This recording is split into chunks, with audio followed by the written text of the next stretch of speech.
Com muita força e tecnologia para levar água e seus predicados mais puros para a população. Conheça a água mineral Minalinda. Saborosa por natureza, com o melhor pH da região, 6,15. Vamos ouvir agora o que o Dr. Queiroga tem a dizer. Eu só bebo água mineral com pH acima de 6. Eu só bebo Minalinda. Captadas de fontes subterrâneas em uma área realmente preservada em meio à natureza. Minalinda tem infraestrutura moderna, tecnologia de ponta e pessoas capacitadas, garantindo comprometimento com a qualidade e a excelência. A água mineral Minalinda é armazenada em tanques de aço inoxidável, filtro de ar microbiológico e sistema de controle de nível digital. Os equipamentos de envase garantem o processo automatizado e avançado para que a água se mantenha pura e intocável. As rigorosas análises físico-químicas e microbiológicas validam a qualidade de todo o processo produtivo. Envasada em embalagens que variam de 300 ml a 20 litros. Beber água mineral natural da fonte traz muitos benefícios ao metabolismo do corpo. Tenha saúde. Água mineral Minalinda, a única de Rondônia com o maior pH.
Olá, muito boa noite a todos e a todas que nos ouvem, que nos assistem, que nos acompanham aqui nos canais newsrondonia.com.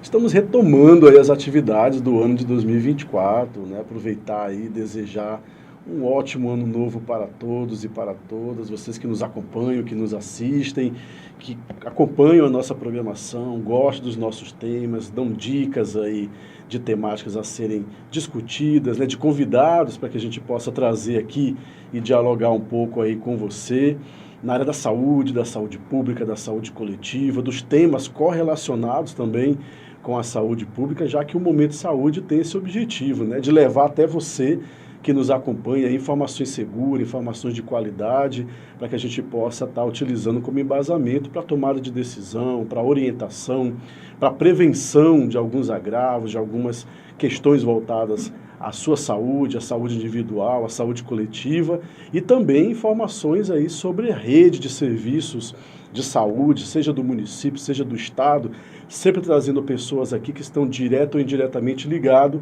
com as questões da saúde. E sempre lembrando que a saúde não é só uma questão física, né? É a questão da saúde física, da mental, do convívio social, da cultura, da educação, todos os setores que envolvem um indivíduo e a sociedade. Então, sejam muito bem-vindos aí a mais um programa, né? Hoje, dia 18 de janeiro de 2024, às 18 horas e 1 minuto, iniciando aí mais um Momento de Saúde com você. Eu sou Marcos Antônio e hoje a gente vai tratar de mais um tema aí de interesse da sociedade, conversar aqui com uma convidada muito especial que já esteve conosco aqui e retornou para falar um pouco mais dos avanços, né, do que está sendo feito e do que a gente conseguiu melhorar e no que diz respeito a prevenção da violência contra a mulher. É uma pauta que a gente sempre traz aqui no programa, considerando que a violência é um problema multifatorial, está totalmente ligado a várias questões e o impacto na saúde, de fato, é muito grande. Eu estou aqui com a Rosimar Francelino Maciel, que vai conversar um pouco com a gente sobre isso. Ela que é graduada em Direito, aqui pela Universidade Federal de Rondônia, tem graduação também em Teologia, é especialista na área de Administração Pública, Direito Civil, Processo Civil, Estudos Avançados sobre Crime Organizado.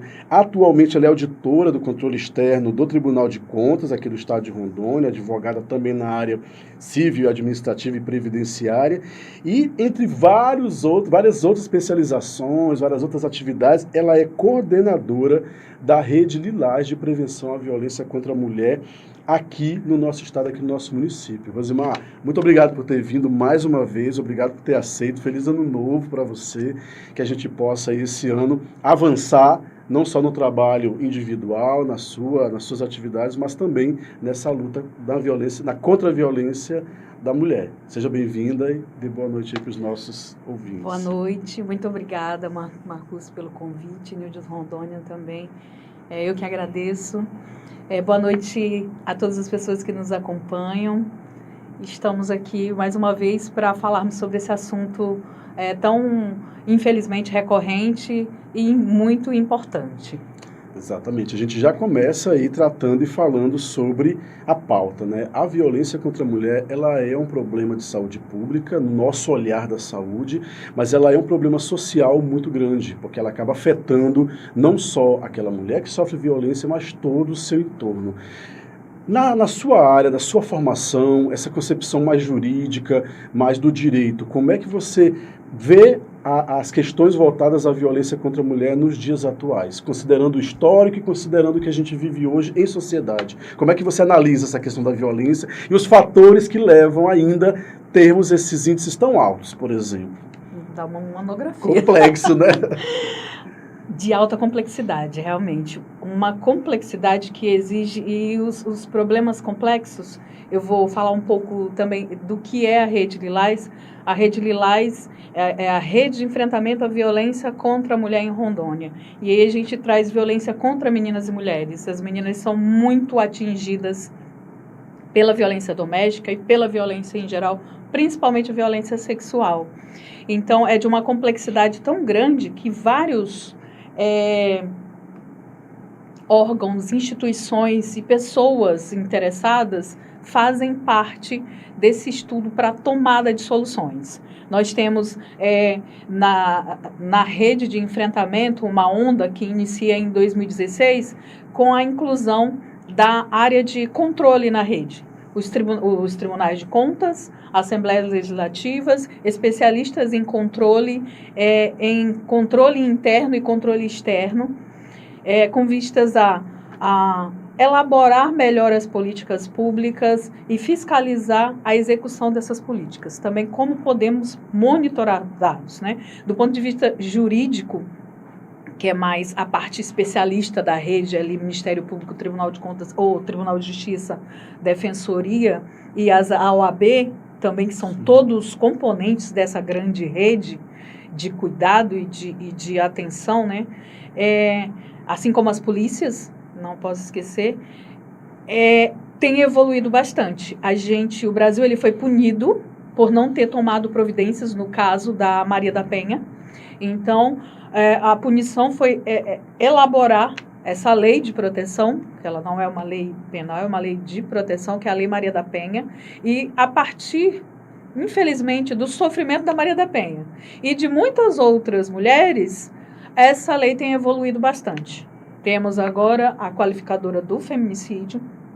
Alguns países já tomam todas as mortes de mulheres como feminicídio, né? Denominam feminicídio. No Brasil, a gente tem o homicídio, e o homicídio tem essa qualificadora, que é o feminicídio. Então, nós tivemos a CESDEC faz a sua análise a partir das ocorrências, o Ministério Público, a partir dos processos já denunciados, faz outra análise e aí a gente vai monitorando esses números.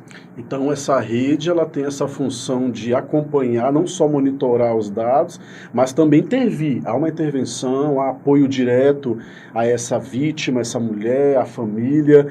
Os parceiros que hoje compõem a rede conseguem também dar assistência a esse grupo de mulheres, essas mulheres? Como que isso funciona na prática? A rede ela é composta de algumas camadas. Uma camada que eu chamo de coordenação, que vai monitorar tudo que acontece nessa rede, é feito por alguns órgãos. E, no momento, o Tribunal de Contas faz a coordenação da rede, participa, na verdade, de um grande eixo de coordenação. E temos a camada de atendimento, onde há o primeiro atendimento. A Delegacia da Mulher é o coração da rede. Primeiro local que a mulher deve procurar quando ela está em situação de violência. Temos ali a Delegacia da Mulher, as polícias, a polícia militar, numa situação de flagrante violência, é a polícia militar que deve ser acionada, 190. Temos um canal nacional, e aí nas redes sociais da Rede Lilás, Instagram da Rede Lilás Porto Velho, nós temos um banner fixado lá com todos os canais de comunicação, e temos o canal federal, que tem o WhatsApp e o 180. O 180, ele é para dúvidas, para denúncias, para a comunicação da mulher também com o Ministério das Mulheres. E nesse atendimento ainda da primeira camada, temos não só a Polícia Civil, como a Polícia Militar, mas também as unidades de saúde. Nessa parte de atendimento, há também a parte de assistência. Né? Não só o atendimento policial ali do registro da ocorrência, mas temos a parte de assistência feita pelas prefeituras, nos centros de referência. Assistência e também se ela ainda está em dúvida em denunciar, porque é uma situação tão complexa que às vezes você não entende direito. Nós temos lá na rede, também lá fixado nas redes sociais da Rede Lilás, uma análise sobre o nível de violência que você se encontra, que a gente chama de violentômetro. O que eu devo fazer agora? Né? É uma situação que eu posso resolver sozinha, eu devo estar em alerta ou eu devo procurar um profissional? Isso está onde fixado? Isso está fixado em um banner no Instagram da Rede Lilás. Então, a gente chama de violentômetro, né? Em que nível de violência eu estou? Para que a pessoa consiga analisar, olhar e se perceber para poder se autoavaliar. Exatamente, se autoavaliar, perceber que está numa situação de violência. Estou numa situação de violência e consigo detectar que é uma situação grave que eu não consigo resolver, eu preciso procurar a ajuda de um profissional. Pode ser um profissional do CRES, um psicólogo, ou se é uma situação, se há porque assim, você traz aqui para o Momento Saúde e a gente pensa justamente nisso, né?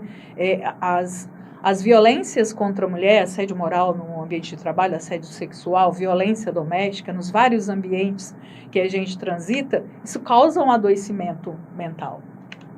Então, nós precisamos de vários cuidados. Eu passo a detectar que estou nessas situações, eu preciso procurar os profissionais que tratam essas doenças, porque são doenças. Nós temos na rede ali também a área de saúde, a Gevisa, que traz as informações dos municípios, e cada SEMUSA, também, principalmente aqui em Porto Velho, a Secretaria Municipal de Saúde. E uma terceira camada, que eu considero assim, uma terceira camada da rede, de agentes da sociedade civil, muitas mulheres feministas, o Levante Feminista, as universidades, a pesquisa, os sistemas de controle, a OAB, Tribunais de Contas, a Assembleia Legislativa. Então, para tratar de um problema, na verdade, complexo, uma situação, né, social complexa, nós precisamos de todas as mentes brilhantes, que nós temos muitas aqui, muito inteligentes para tratarmos dessa situação complexa. E a partir daí nós temos vários eixos de trabalho que a gente pode começar depois, que como vamos trabalhar esse assunto em 2024. Que ao longo do tempo, né, ao longo desse trabalho da rede, várias linhas, várias frentes foram trabalhadas, desenvolvidas, e a partir daí gerou aí uma organização das frentes a serem desenvolvidas ações, que é o próprio plano que você havia falado, né? Então existe aí hoje em dia, a rede está, não sei se eu posso dizer isso, mas sistematizou, né, aquilo que é de grande necessidade para as mulheres, né, para essas mulheres que nos assistem, que nos ouvem, que possam estar numa situação de violência, para conhecer, inclusive, quais os pontos da rede ela pode acionar, né? Esses contatos, eles são amplamente divulgados, acredita que chega, mas também temos consciência que não são todas as pessoas que acabam tendo acesso a essa informação de que telefone ligar, como que pode chegar, até mesmo pela essa questão social, receio, né, dificuldade de como dialogar, mas também do próprio diagnóstico que você falou que tem na página. Eu acho importantíssimo, daqui a pouco o Aleph vai acessar ali o Instagram, ver se a gente consegue mostrar como que você pode fazer essa autoavaliação, né, no Instagram da Rede Lilás, para justamente se perceber e aí sim acionar um desses pontos da rede. Eu te perguntei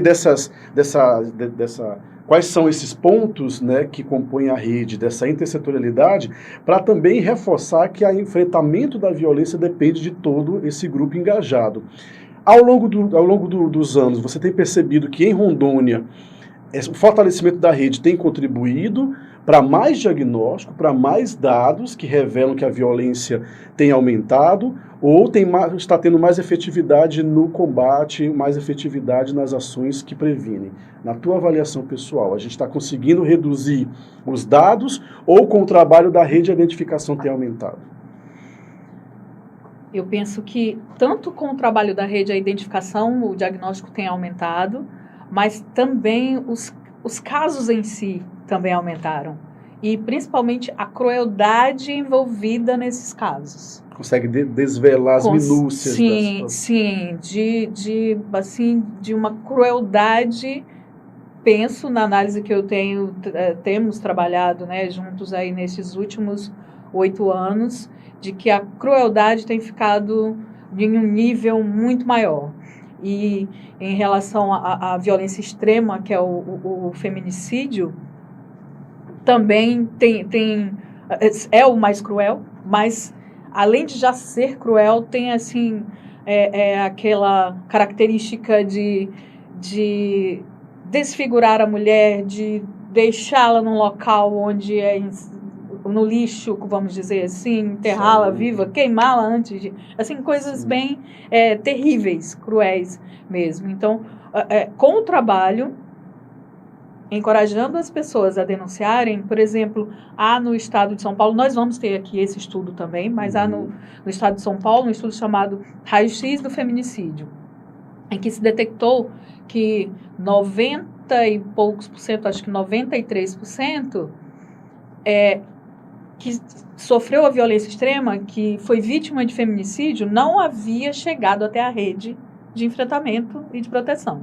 Não que a rede seja, eu não estou dizendo que ela é a solução, mas de 90% dos casos que chegam, a gente tem denúncias, por exemplo, de agressão ou ameaça, vamos dizer assim, de ameaça, de mais de 5 mil por ano, e o feminicídio, assim, em número absoluto, muito menos. Então, as mulheres, a maioria que sofre feminicídio não teve tempo de ter essa percepção da violência que estava sofrendo, de romper com essa situação de violência e chegar até um profissional da rede, de ser atendida.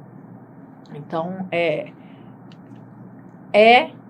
a partir do diagnóstico, nós temos que estar preparados com o pessoal. A rede já é especializada, mas nós temos que estar preparados cada vez mais que a gente dá o entendimento, o letramento, vamos dizer assim, as pessoas se percebem na situação, se reconhecem na situação de violência e vão procurar a rede. Então, nós temos que estar preparados. Vai haver mais casos.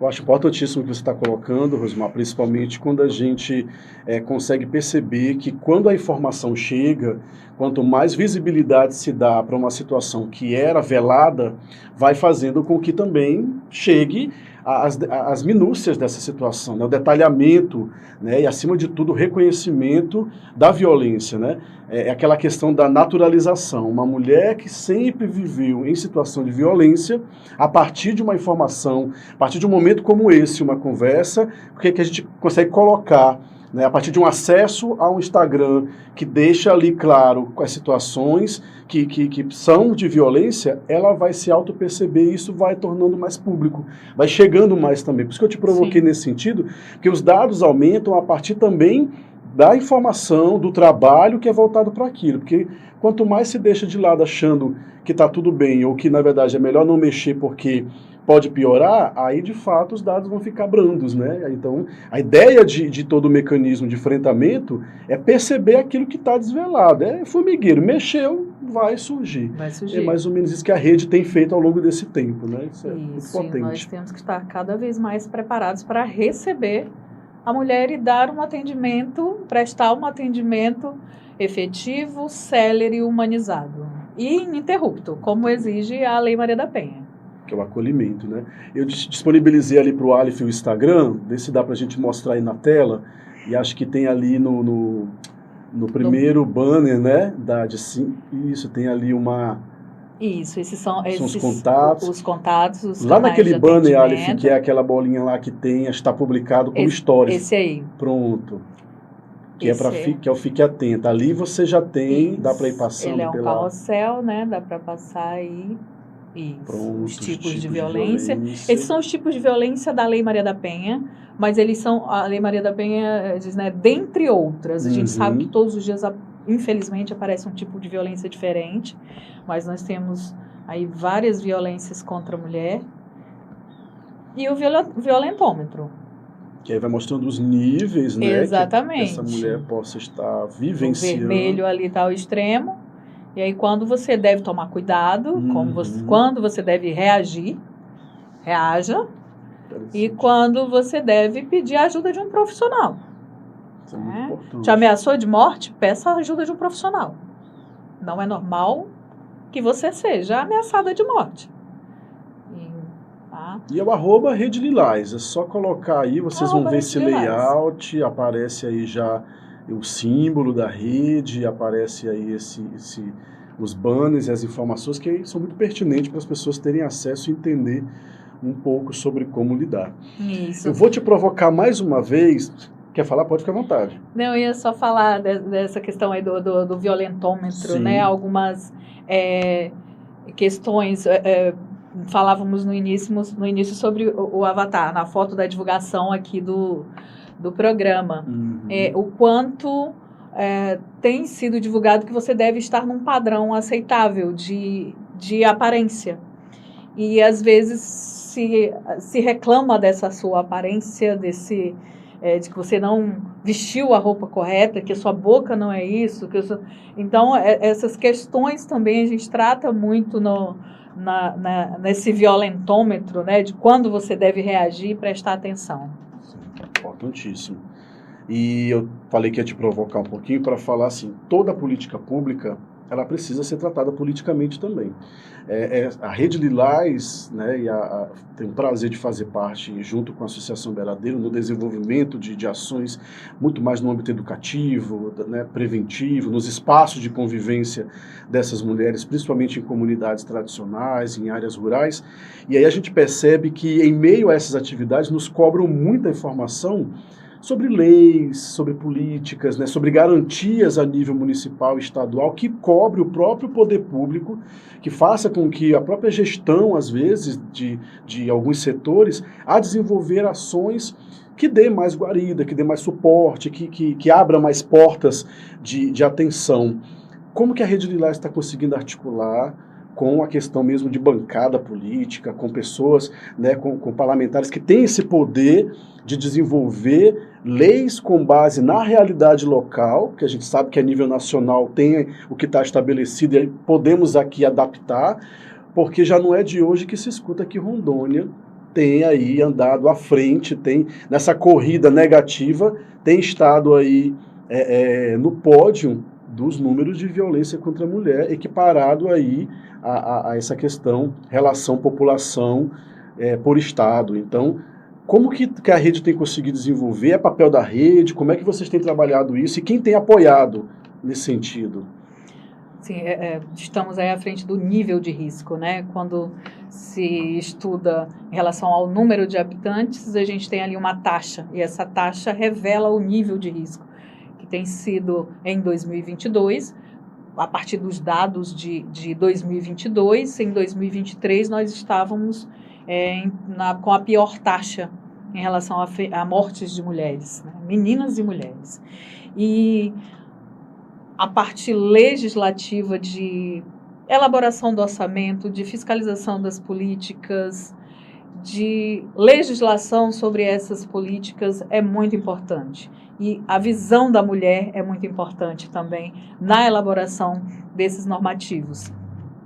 E nós temos poucas mulheres, tanto no âmbito municipal de todo o estado de Rondônia, do Brasil inteiro, Sim, né? sim. E quanto no âmbito estadual. Mas existe na Assembleia Legislativa uma comissão muito empenhada, com a participação das 5 deputadas que nós temos, mais um deputado, e eles têm se empenhado muito. Nós fizemos um levantamento sobre todas as leis que já foram editadas. E dessas leis que foram editadas, a efetividade delas. Há quem fiscalize. A própria lei, quando ela é editada, ela determina que haja uma fiscalização, por exemplo... Uma análise dessas leis. Uma análise também a fiscalização do que foi determinado pela lei. Por exemplo, algumas providências que os bares têm que tomar. Quem faz a fiscalização? A quem cabe isso, a quem cabe. Então, a própria lei, esse estudo estamos fazendo, é um foco da rede também, trabalhar. A Câmara Municipal de Porto Velho e algumas câmaras de outros municípios implementaram a sua coordenadoria da mulher. O Tribunal de Justiça tem uma coordenadoria da mulher, o Ministério Público a ouvidoria da mulher, o núcleo da Defensoria também, que é o DEM, a Assembleia Legislativa também tem um setor específico que trata sobre isso. Nós temos em vários órgãos, em vários setores, alguns coletivos de mulheres, de advogadas, que também atuam no sentido de estudar essas leis, de procurar e estar em constante contato com as parlamentares e os parlamentares. Então, esse assunto, quando a gente já trabalhamos nessa rede de enfrentamento, e aqui eu quero agradecer muito a todas as promotoras, delegadas, todas as pessoas que compõem a rede, mas uma mulher muito importante em todo esse trabalho é a doutora Tânia Garcia Santiago, que sempre está em constante movimento e incita a cobrar, a estudar o orçamento, a priorizar o enfrentamento à violência contra a mulher no orçamento. E o fato desses órgãos terem a sua ouvidoria implementada, a sua coordenadoria da mulher implementada, também obriga os servidores que neles trabalham a se capacitar. Então, nós temos uma rede especializada, não só em atender no primeiro atendimento a mulher em situação de violência, mas também aqui na terceira camada, pessoas especializadas em orçamento, a elaborar o orçamento. Nós tivemos agora a elaboração do PPA, do Plano Plurianual, que é um instrumento, um dos 3 instrumentos orçamentários, e toda a rede se reuniu para trabalhar no orçamento e na priorização do orçamento. Então, aqueles que têm a sua coordenadoria já implementada, fizeram o seu orçamento de forma mais especializada, né? De forma mais técnica. E é isso que a gente precisa, atuar de forma mais técnica, principalmente nos parlamentos, estadual, municipal, federal. E essa participação garante que, independente do gestor, está assegurado o recurso para atuar nessa Exatamente. frente, né? Alguns normativos ainda sinto que há a necessidade de um maior empenho. Por exemplo, a lei federal determinando a concessão, o pagamento de pensão aos órfãos do feminicídio. Nós precisamos regulamentar essa lei. Porque se nós somos o pior em feminicídio, nós temos muitos órfãos do feminicídio. Como você disse no início, essa é uma violência que ela se alastra por toda a família. Antes de chegar na violência extrema, que é o feminicídio, a alienação parental, a violência física, a violência psicológica, patrimonial, muito. Então, e isso abrange a família inteira. às vezes, não só o núcleo familiar ali, mas as primas, os tios, os avós, todo mundo.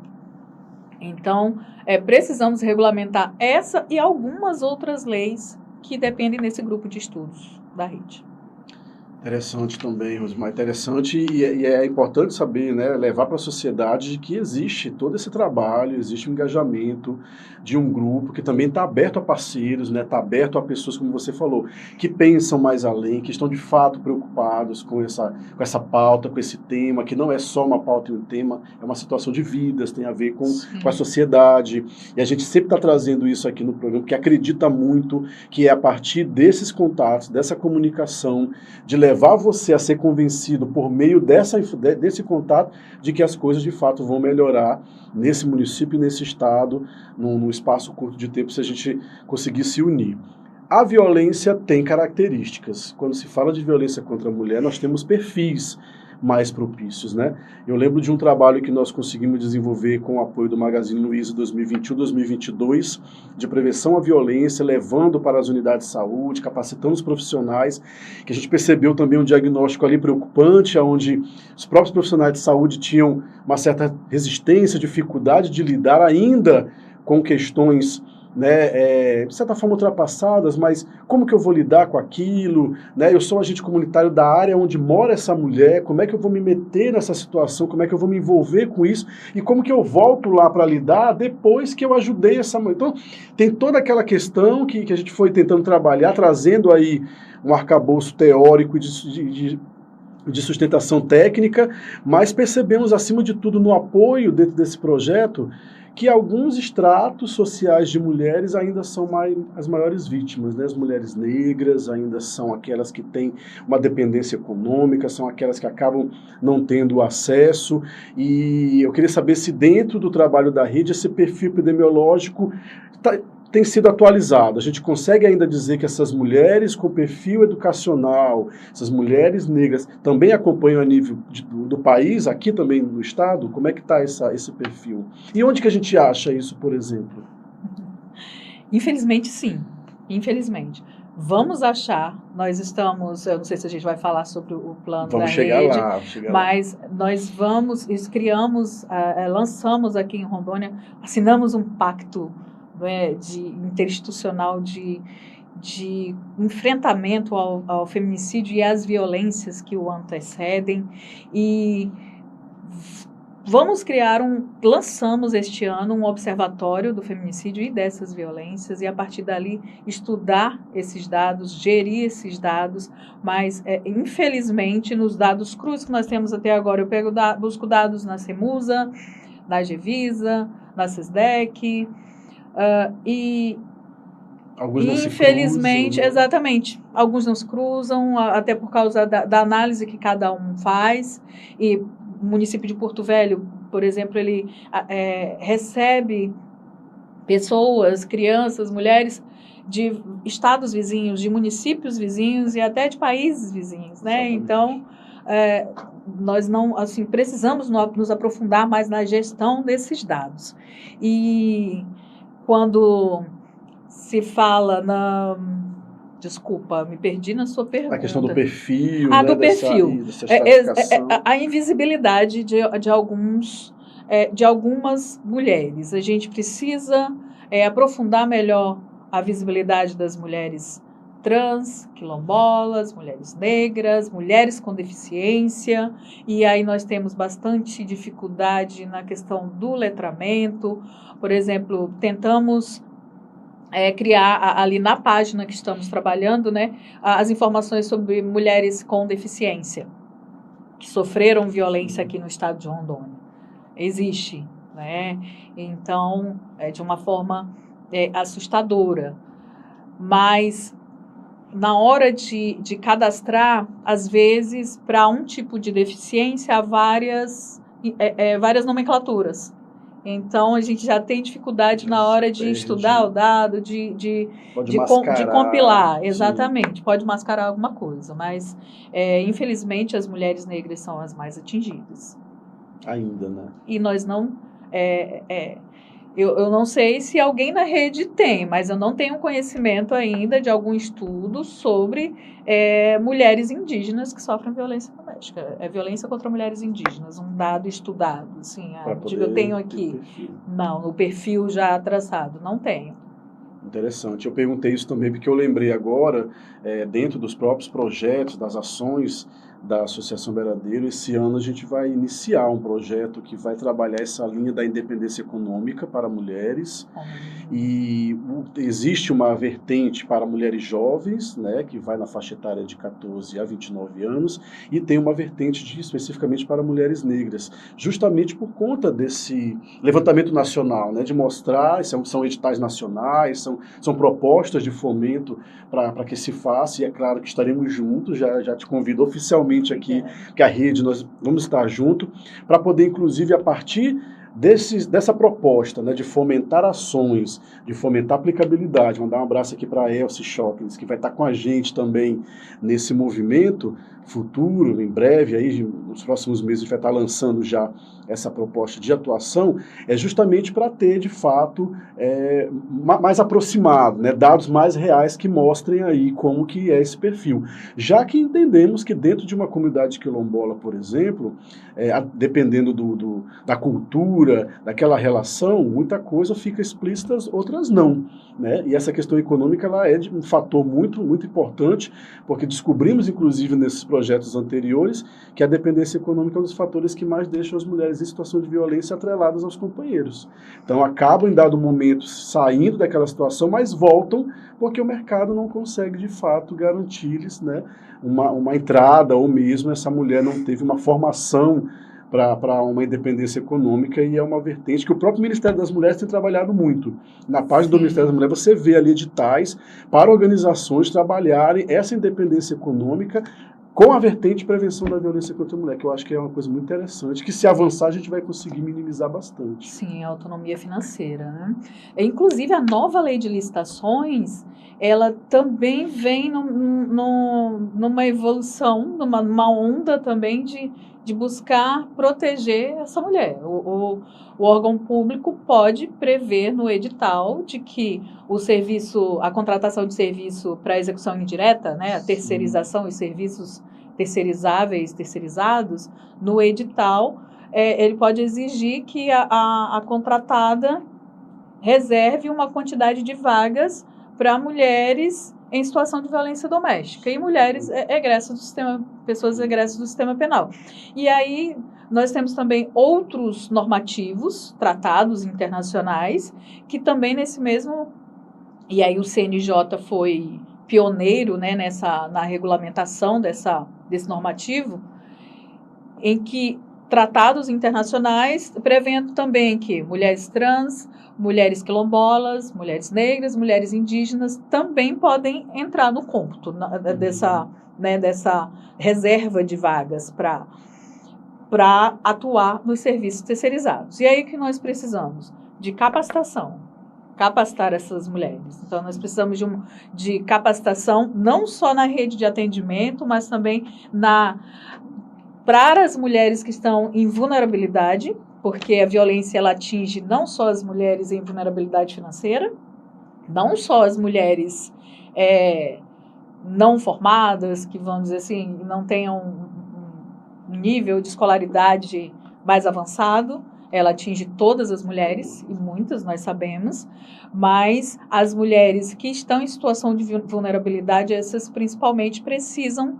dessa nossa atuação da rede com maior ênfase, em que ela possa ter autonomia financeira, ela possa ter uma creche, em que ela possa deixar, eu não separei ainda, não saí dessa situação, porque eu não tenho onde deixar meus filhos. Eu não tenho como pagar uma babá. Eu não tenho condições. E realmente não tem. Não tem. Políticas afirmativas. Exatamente. Né? Políticas...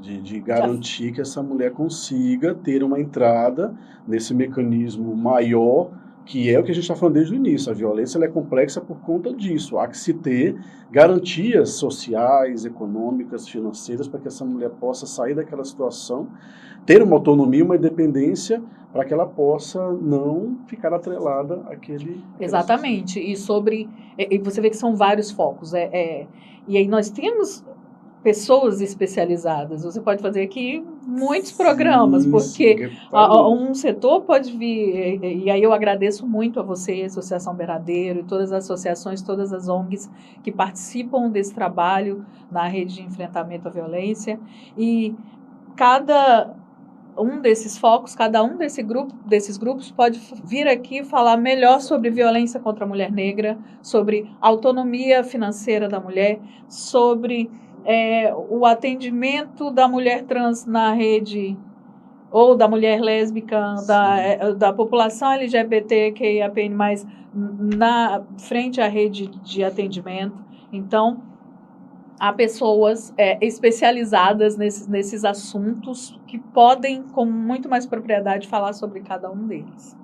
Interessantíssimo. E aí você falou, então, do plano, né, desse material que agora vai nortear as ações da rede, pacto que foi firmado para 2024. Acho interessantíssimo levar isso para a sociedade, para que entenda e perceba que existe um planejamento, né, que existem metas, indicadores a serem alcançados, ações a serem desenvolvidas, que vai impactar diretamente nessa lógica da prevenção como um todo. Pedir para o Aleph projetar aí para a gente o plano que mostra um pouco, e você vai falando como que isso foi criado, a partir de que movimento nasceu o plano de ação para 2024. Veio da semana do ativismo ou não? Já é uma caminhada mais longa?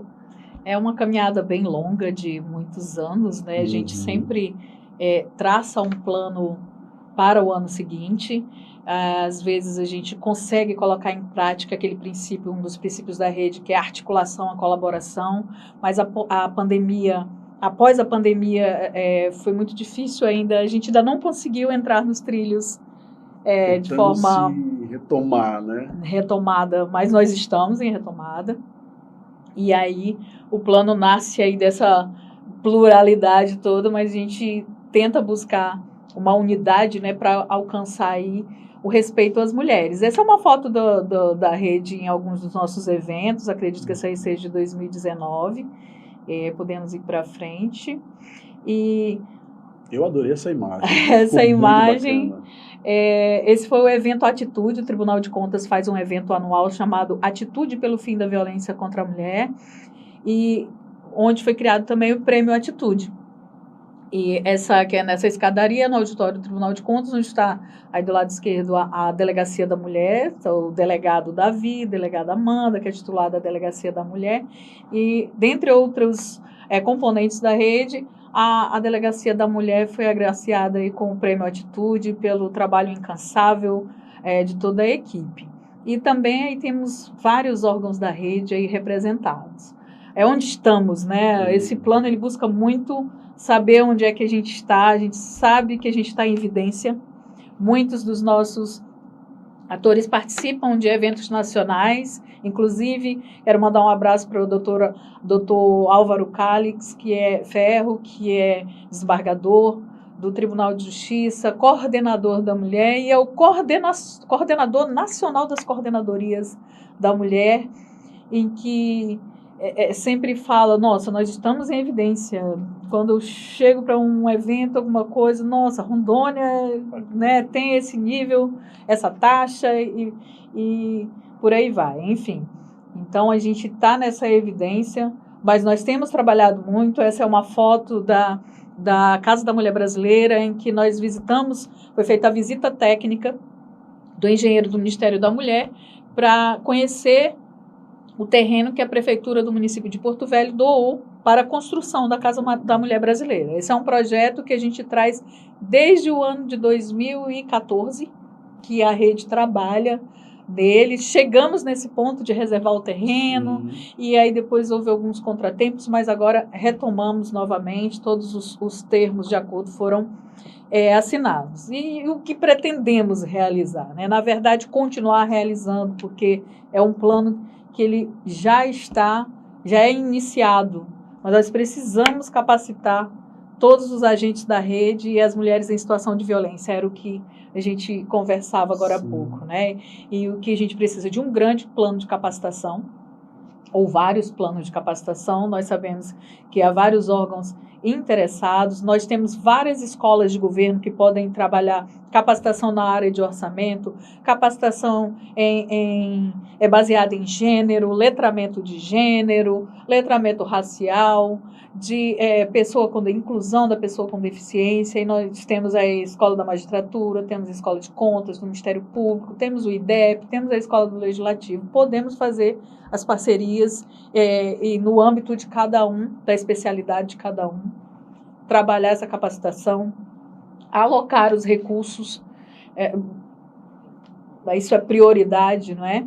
E também criar o que a doutora Tânia chama de emprego lilás. O emprego lilás, né? E o CNJ tem esse programa Transformar. Também precisamos nos especializar em orçamento, que é o que a gente chama de orçamento mulher, né? Monitorar esse orçamento, num plano plurianual já foi feito, né? Exatamente. Garantir recursos para a execução das políticas. Nós precisamos de infraestrutura para as delegacias, nós não temos uma delegacia 24 horas, nós temos pouco pessoal, nós precisamos de um atendimento humanizado, uma sala de atendimento humanizado, não só na delegacia de flagrantes, mas também na delegacia da mulher, em outras delegacias, no IML principalmente. Nós precisamos de toda a estrutura completa para o IML. Então, nós precisamos muito nos especializar, monitorar e buscar priorizar o orçamento mulher. Vamos lá. E principalmente, esse é o ponto principal que a gente precisa realizar na rede, é definir fluxos e protocolos publicados, né? O que a Marcucci verifica alguém numa situação de violência, o que eu faço? Para onde eu ligo? Né? Flagrante, como eu falei, 190, mas essa mulher ela está com dificuldade, ela tem dúvida se ela denuncia ou não, para onde eu mando? Então, nós precisamos definir fluxos e protocolos para os agentes da rede, que estão trabalhando na rede, para a mulher em situação de violência e também para toda a sociedade. O que a sociedade, o que ela vai fazer quando ela se depara com determinadas situações de violência, né? Acho que aí vai garantir, inclusive, o acesso, né? Aí que vai, de fato, garantir que a sociedade consiga participar da rede no movimento de ter um canal ali que, de fato, seja efetivo, né? Porque também há muita reclamação no sentido de procurou o serviço, não foi atendido, ou teve que ir para outro lugar, aí vem a lógica da revitimização em algumas situações. Sim. Esse fluxo garantido e esse protocolo, né, bem definido, a gente consegue ter efetividade também. Né? Sim. Outro grupo de trabalho que a gente tem muito importante é o estudo dos dados, né? Principalmente gerir e monitorar dados. Sairmos desse ponto de só visualizar péssimos dados sobre mulheres morrendo, mulheres sendo atacadas, e passarmos para um monitoramento crítico de gestão desses dados.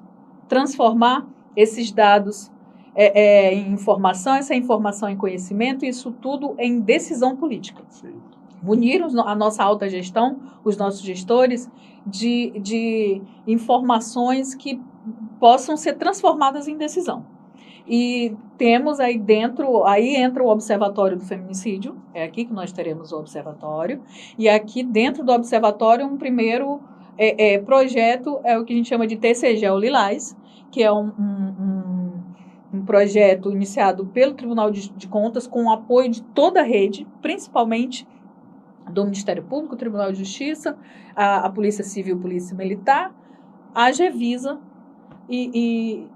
se eu esqueci de algum, me perdoe, mas de todos esses órgãos que recebem, que registram as ocorrências, que lidam com os processos, e nós vamos tratar esses dados e passar para que a sociedade, principalmente as universidades, nos ajudem a compreender esse fenômeno, porque ele tanto cresce, porque eu penso que nós não conseguimos compreender ainda esse fenômeno da violência contra a mulher, e a partir dessa gestão desses dados, tomar melhor decisão. E o TCG Lilás, ele vem fazer análises espaciais sobre esses dados, né? Onde está ocorrendo, se o crime está ocorrendo em tal lugar, nós temos que ir até lá.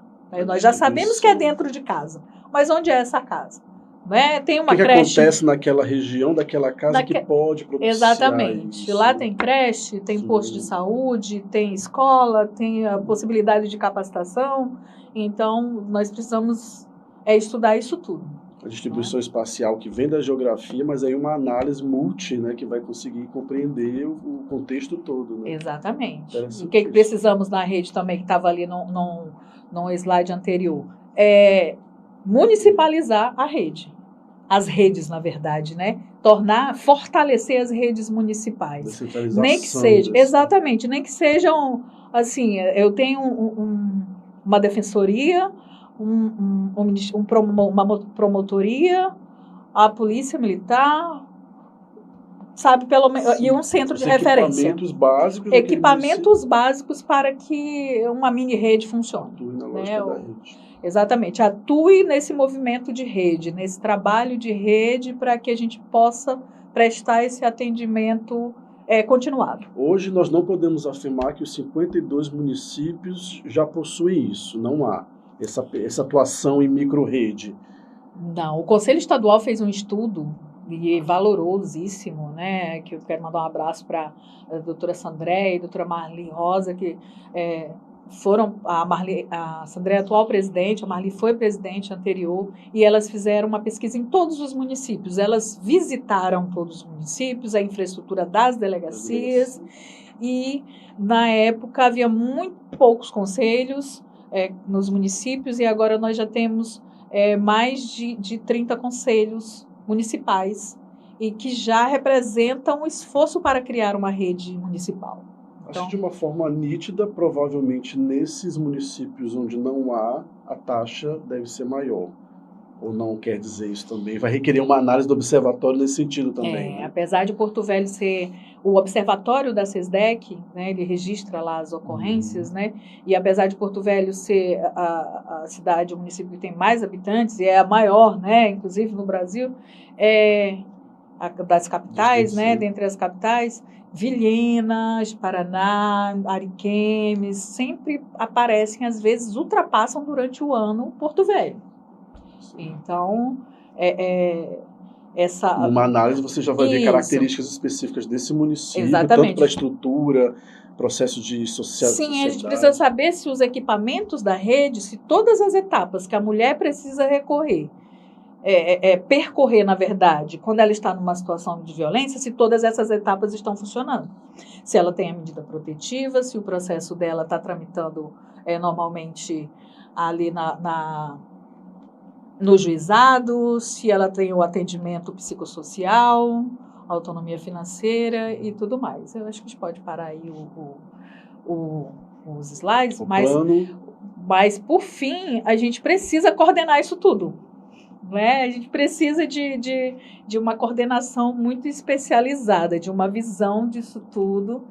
E aí, para frente, mais questões, né, específicas de como a gente priorizou cada foco desse, né, cada eixo. E a ideia é que a gente trate ali os fluxos e protocolos como algo muito urgente e muito importante. E a partir daí o plano vai dando uma estratificação por prioridade, digamos assim, né? Uma espécie de classificação.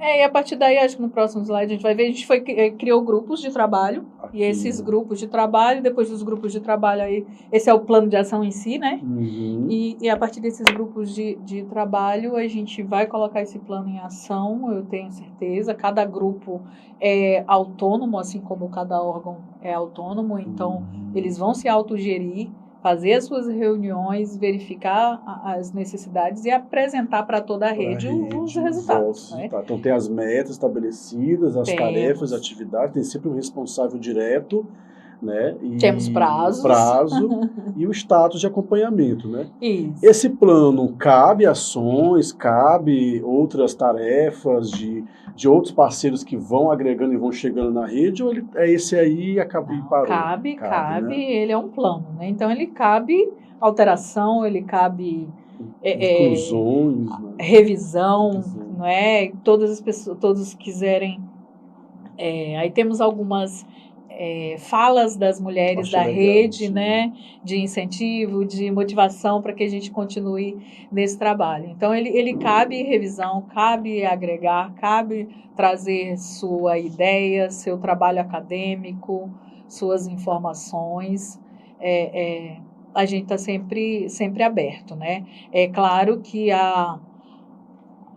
cada órgão executa também o seu plano interno, e esse é um pouco mais articulado de toda a rede. Muito bom. E aí o plano vai trazendo várias frases, né, de participantes, né, de mulheres que colaboram com a rede, né, demonstrando aí o envolvimento, demonstrando acima de tudo o compromisso, né, e como que essa rede atua e como que ela tem impactado aí na prevenção da violência contra a mulher no estado de Rondônia. E aí tem representantes de vários segmentos, né? Temos representantes aí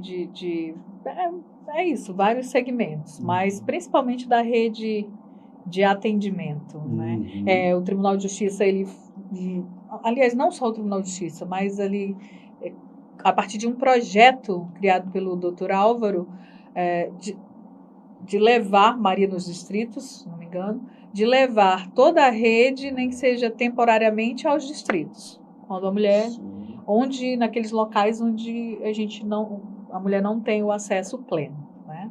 Então, há esse esforço da rede também de ir até Baixo Madeira, de ir até os distritos aqui da BR, e fazer com que a gente dê acesso às pessoas que necessitam, mulheres e meninas. Nós temos na rede também nesse monitoramento um trabalho muito voltado para a imprensa, né? Da relação da rede, de toda essa rede de enfrentamento à violência com a imprensa, da narrativa da imprensa, né? De como ela fala sobre a mulher que, às vezes, nessa narrativa acaba ficando sozinha na narrativa também, por tanta cautela da imprensa em falar do agressor, do réu, do denunciado, do suspeito, que ele acaba sumindo da chamada, da narrativa, e fica só mulher morta, ou mulher encontrada morta, como se ela quisesse estar naquela situação, né? Então, também existe esse foco de trabalho de comunicação, de estreitamento aí de relações com a narrativa da imprensa. É interessantíssimo, você falando isso, eu me lembrei agora, o próprio Jesse Orelheiros vai trabalhar, tem uma pesquisa a nível, né, de região, né, e ele trabalha, inclusive, um dos estudos vai analisar como que essas notícias em páginas, né, de sites, em comunicação escrita, né, televisionada, aponta e mostra a morte de uma mulher, e como que isso pode ou não chegar a entrar nos indicadores, né, nas taxas de feminicídio. Porque a depender da cascata de informações que são apuradas, né, esse feminicídio ele pode ser contabilizado ou não. Então, alguns sites, algumas notícias não consideram o histórico, né, daquela situação final.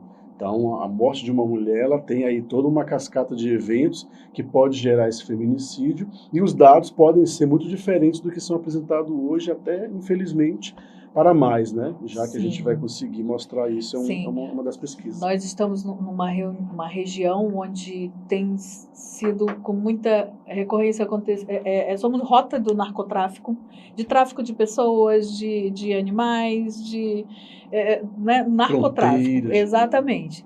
E, às vezes, as mortes das mulheres nesse contexto não são classificadas como feminicídio, porque não era de facção, então, mas não são classificadas. Isso também é objeto de estudo e, de fato, o fato de nós termos tido grandes obras na Amazônia também, de muitos homens terem vindo para a Amazônia para trabalhar, o impacto dessas grandes obras na violência contra a mulher e na violência em si, tudo isso também é foco de estudo na rede. E esses estudos são importantíssimos para entender conjuntura, para entender como que a coisa foi instalada e qual é o impacto disso nos dias de hoje, né? As meninas de hoje sofrem influência de uma sociedade, de uma estrutura, de uma cidade, de um estado que tem um histórico. Pode não parecer, né, mas isso tem uma influência muito grande na forma como as pessoas lidam umas com as outras, né, e como o homem lida com a mulher e como que isso também impacta na violência. Como Observatório de Violências, né, da universidade, a gente também está à disposição para ajudar, para fazer essa parceria. Temos lá um grupo de estudo, onde a gente acaba desenvolvendo também alguns trabalhos nessa área. Mandar um abraço aqui para a professora Vilma, que é líder do grupo de pesquisa do OBSAT, lá da universidade, e a gente pode estar aí junto também colaborando nesse processo. Estaremos, certamente a gente vai estar desenvolvendo junto. São 18 horas e 56 minutos, já chegando aqui no finalzinho do nosso programa, abrir aí o espaço para você dar aí o último alô e mandar um abraço para quem você quiser. E já te agradecendo muito por ter vindo, por essa fala maravilhosa, esse bate-papo aqui tão esclarecedor, que faz com que as pessoas pensem um pouco, faz com que a gente, né, reviva essas questões aí que precisam ser discutidas e trabalhadas, e agora com a rede, com muitos elementos, vai conseguir trazer aí muito mais efetividade, muito mais ações para essa prevenção efetiva. Te agradeço muito, viu?